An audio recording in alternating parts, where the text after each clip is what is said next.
There are two different strategies to building wealth, and most people don't understand the differences between the two.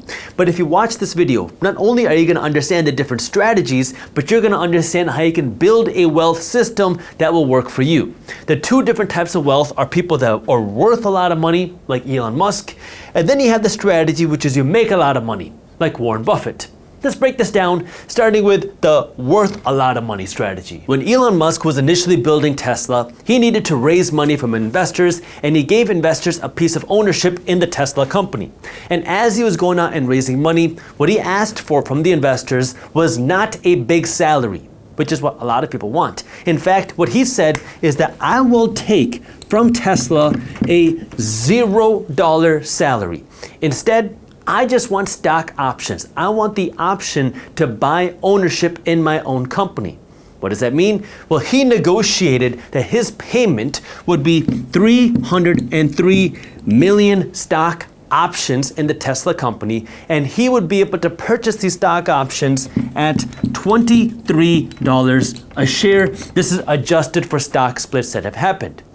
So, if he works to build Tesla and the stock price goes above $23 a share, well, now these 303 million shares are worth a whole lot of money. So let's do the math. When Tesla is trading for $200 a share, that means essentially each one of his 303 million shares or stock options is worth $177 a share, because he has to buy them for $23 and then he can immediately sell it for $200 a share, essentially meaning that he can buy these 303 million shares for $177 a share, which makes his stock options worth around $50 billion. Now, he has other assets as well, but his Tesla ownership at $200 a share is worth $50 billion. Now again, this is money that he doesn't actually have in his pocket. This is not money he has in his bank account. He can't spend this money, and the problem is, if he wants to spend this money, he would have to sell his stocks. And if he sells the stock, the first problem is you're gonna have a big tax bill, because if you make billions of dollars, the government is going to want a lot of money in taxes. The second problem is he's going to lose out on potential future upside, because if he believes, as the CEO of Tesla, that it'll be worth $300 a share one day, $400 a share one day, I don't know, well then if he sells his shares, he loses out on that upside. So he's worth a lot of money, but this is money he doesn't actually have in his pocket. He can't use this money to buy a car. He can't use that money to buy groceries. He can't use that money to buy a home. So how does he go out and live a fancy lifestyle? Instead, what he does is he takes out debt against this value right here. Think of it like a home that you have. You have equity in your home. You can do a cash out refinance. If you own a $500,000 home free and clear with no debt, you could pull out $300,000 of debt tax-free, like a cash out refinance. And that's what he does. He goes to the bank and says, hey bank, I have these 300 million stock options in the Tesla company. It's worth $200 a share. I can buy these at $23 a share. It's worth $50 billion. Will you give me a $1 billion loan? Will you give me a $5 billion loan? Many banks in this instance are gonna say, sure, we will give you whatever amount of money that you want. And now he has this money tax-free. Why is it tax-free? Because it's not money, it is debt. If you go out and do a cash out refinance, you don't pay taxes on the money that you get, it is debt. So now he has billions of dollars to spend. He can go out and buy a car, buy vacations, buy homes, buy whatever he wants, and doesn't have to pay a penny in taxes. Now, of course, here's the risk. He has to pay that money back plus interest, because it's debt. And so now he has to figure out how is he going to pay this money back. And so he has a couple options. He can either A, sell some of the stock to pay this money back, but then he has another taxable event. He can sell ownership in another asset that he has and use that money to pay this back. Or if the Tesla stock goes up in value, he can just keep refinancing. Because if he has to pay, say, 5% in interest on this debt, and the Tesla stock goes up by, say, 10%, he just made a profit on this money that he never had to pay taxes on. Now, of course, this is very risky, Because if the Tesla stock gets cut in half because the stock market crashes and it goes down to $100 a share, well, now he just lost $25 billion of net worth. And so that is the risk with this game, because you're not spending money, you're living off of debt. And when you live off of debt, you are taking on the highest risk. Of course, you get tax benefits for taking on that risk, but you're also taking on the highest risk, because if Tesla goes bankrupt, you have a whole lot of debt and no more collateral to back up that asset. So this is one way that wealthy people live lavish lifestyles and have their wealth, is they are worth a lot of money on paper, and then they can use debt relative to this asset that they own. However, this works for some people, but it's not my preferred option. Which brings me to option number 2, people that make a lot of money. And before we jump into that, I want to remind you that for those of you that want to stay up to date on what's happening in the financial markets when it's happening, we have a free newsletter that I put together called Market Briefs, where every day my team is working to break down what's happening in the economy, the housing market, the stock market, crypto, and the global economy into a fun, witty, and easy to read newsletter. You can read it in less than 5 minutes every morning, and it's free. So if you have not joined Market Briefs yet, I got the link to how you can join down in the description below. And this brings us to option number 2, which is people that make a lot of money, or the Warren Buffett strategy. So let's jump in. Warren Buffett isn't known for building a new car company. He is known for making smart investments and holding these investments for a long time. Warren Buffett is the chairman of Berkshire Hathaway, and Berkshire Hathaway invests in other companies. And the top 4 holdings that Berkshire Hathaway has today at the time I'm recording this video are Coca-Cola, Kraft Heinz, Occidental Petroleum, and American Express. Now, if you take a look at these 4 companies, you'll see a lot of differences and a lot of similarities. But one interesting similarity between all 4 of these companies is that each one of these 4 companies pays out a dividend. A dividend is a stock payment that a company gives you for doing nothing except owning the company. It's cash flow. So Warren Buffett owns these companies, and each one of these companies sends Warren Buffett a check every 3 months, meaning every 3 quarters. So now you might be wondering, well, how much money is Warren Buffett making from this type of cash flow? Because the real wealth that Warren Buffett has isn't how much these companies are worth, it's how much these companies are paying him every 3 months, every quarter, because that's money that he can spend, that's money that he can save, and that's money that he can invest in more companies. And so right now, at the time we're recording this video, his portfolio of companies are paying him $11 million passively.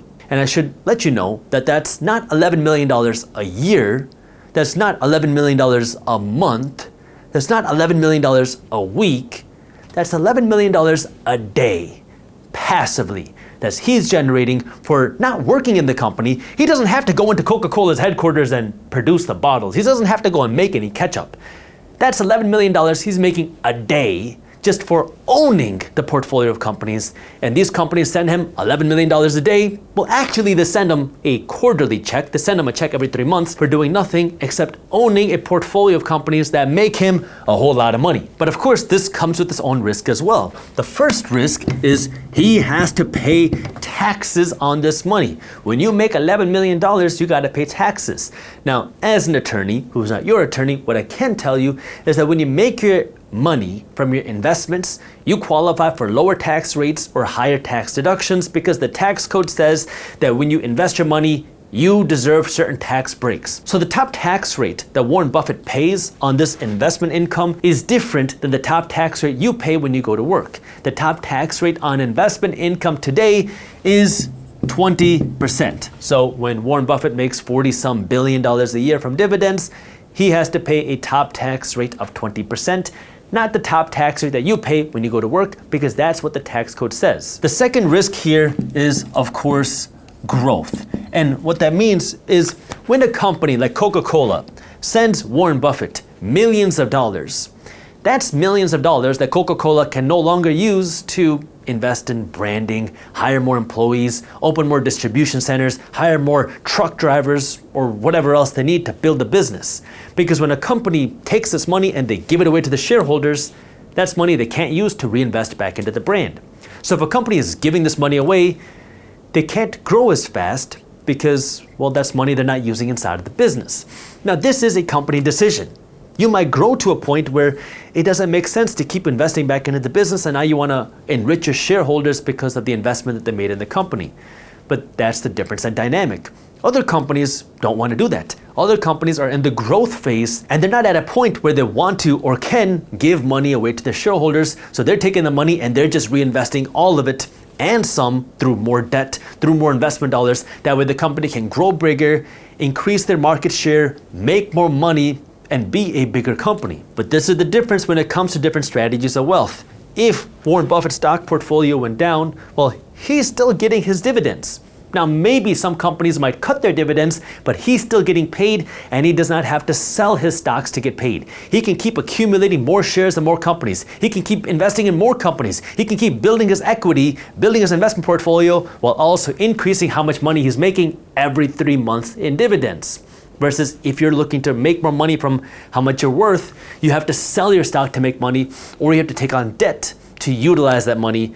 And then you take on risk, because if that stock goes down or if that stock goes bankrupt, you're holding onto the debt and you no longer have the asset. So now that you understand the differences between being worth a lot of money and making a lot of money, let's talk about how you can actually put this into action, because you might be thinking, but Jaspreet, I'm not Elon Musk and I don't have the same bank account that Warren Buffett has. So how can I actually build my wealth?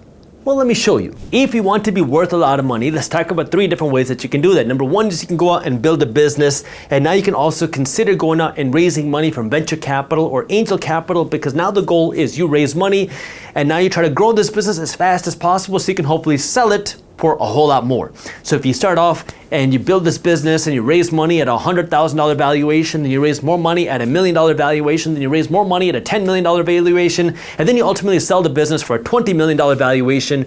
Well, now you can make a lot of money, but you don't own the whole business. But it gives you the opportunity to be worth a lot of money because you built this asset, kind of like what Elon Musk did with Tesla, that's worth a whole lot of money, and you own a small piece of that, but that small piece can be worth a whole lot more money. Option number 2 is you can invest in growth. If you don't want to go on and build a business, that is completely fine, because most people are not entrepreneurs and they don't want to start a business because that is very stressful. But you can invest in other businesses. Now, of course, this is where now you want to think about what is your investing strategy. How do you want to invest? Do you want to invest in individual companies or invest in funds? One of the things I like to say is that 98% of investors should not be investing in individual companies, because that requires you to listen to earnings calls, study the financial statements, and actually understand what's happening with the company. And a lot of people don't want to do that. So the alternative is you can invest in funds. These are funds like ETFs, index funds, or mutual funds. And I did a quick Google search on growth funds. And here's a Forbes article that went over a number of different best growth ETFs. Now, I'm not going to do a whole analysis of what an ETF is and how to invest in stocks in this video. I have other videos on my channel where I go over that.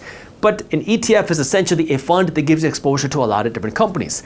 And you can read the article for yourself with a quick Google search. I'll also link it for you down in the description. But the point that I want you to understand here is, here's a few examples of ETFs, funds that are investing in growth. Again, I'm not telling you what to invest in. These are just examples. You are never guaranteed to make money you invest. In fact, you will lose money at some point. Always your own due diligence, and never blindly trust a random guy on YouTube. This is a few examples for you. So SCHG, EFIV, DMXF, these are funds that are investing in growth companies. Growth companies are companies that are spending their money to grow fast. They're not companies that are making big profits that they can just give away to the shareholders, because that would be a bad use of money when you were in that early stage of building that company. So these are companies that are trying to grow big by taking their money and reinvesting it, but also takes on more risk because this company might not have big profit cushions that can protect it against a downfall. So you want to understand now, if you're investing in these funds, the goal is to see higher growth, but it also comes with that higher risk because these are companies that are more in the earlier stages as opposed to the more established stages. Or you can also consider investing in real estate more for appreciation. But again, the goal here is to invest in areas where real estate prices are going up quickly, but there's no guarantee. You're not getting paid. You're hoping that you can sell this for more money, or you're hoping it's going to go up in value so you can pull out debt. But to me, this is a more risky game, which is why I prefer not doing so much of this and doing more of this. I do a little bit of this, but more of this, just because that aligns more with my portfolio. But I don't recommend what I do to anybody else. You gotta find what's right for you. I'm just giving you the full 360 scope. That way you understand the different investment strategies and investment ideas out there. If your goal is to make a lot of money and generate the cash flow, let's go over 3 different ways that you can do that. Number 1 is build a business that generates cash flow. This will probably mean that you can't go out and raise money from a venture capitalist or an angel investor, because if you're raising money from investors, they generally want to see you sell your business as fast as possible. They don't want to see you make profits, because if you're making a profit, that means you're not reinvesting all that money back into your business. So when you have venture investors or investors in general, they want to see you make money and take all that money and reinvest it back into the business. Invest in more advertising, hire more people, grow quicker, go faster. That way you can be worth a lot of money and sell for a big valuation. But if you want to just make money out of the business, then you might not want to consider doing that. Now you want to build a business that's making a profit. You're growing a little bit slower, but these are healthy profits that you can use to fund your lifestyle or invest in stocks and real estate, whatever else you want to do. Option number 2 is you can invest for cash flow on the stock market. Again, you can invest in individual companies, or you can find funds. I did a quick Google search and I found this NerdWallet article that goes over some of the best cash flowing funds, some of the best dividend funds out there. Again, I will link this for you down in the description. You can do your own Google searches as well. I'm not telling you what to invest in, just examples. KBWY, XSHD, DIV. These are some of the funds that were included in the article. And these are ETFs, meaning funds that are focused on investing in stocks that are paying out high dividend yields. So now, what is your goal? Your goal is to accumulate more of these funds, accumulate more of these investments that are paying you with cash flow. And now when you make the cash flow, you just reinvest the cash flow and you keep attacking it. Buy more, generate more cash flow. Use the cash flow to buy more cash flow, and it's like a game. I like this because for me, I've been doing this for a while, and every Wednesday, I just buy more dividend paying funds. And it happens whether the market's up, whether the market's down, whether the market's sideways. And then when these funds pay me every quarter, I use the cash flow to buy more cash flow producing funds, because then I could use this cash flow to buy whatever I want or buy more investments. Option number 3 is invest in cash flow producing real estate. I also enjoy doing this because now you own a hard asset, you can buy real estate, and if you do it correctly, you're not buying it so you can sell this property for a huge profit in the future, although that is nice. I call that the icing on the cake. But the goal is to invest in an area where you're making money every single month. You get a tenant in there, whether it's a business, whether it is a store, whether it is somebody living there, and they're gonna pay you rent, and then you use that rent to pay off all of your expenses and put some money in your pocket every single month. That's the cash flow game. And now you gotta decide what's right for you. Would you rather do this? Would you rather do this? And I want to hear from you, which would you prefer? Is it making a lot of money or being worth a lot of money? Let me know down in the comments below. You are 25 years old right now. You go out and you put $8,000 down to get yourself a brand new BMW, because everybody's got a nice BMW nowadays. And now you got these expensive car payments that you're going to be paying for the next number of years. Now, after 5 years to pay off the car, and you might think that you're going to be car payment free, but what ends up happening to everybody in this situation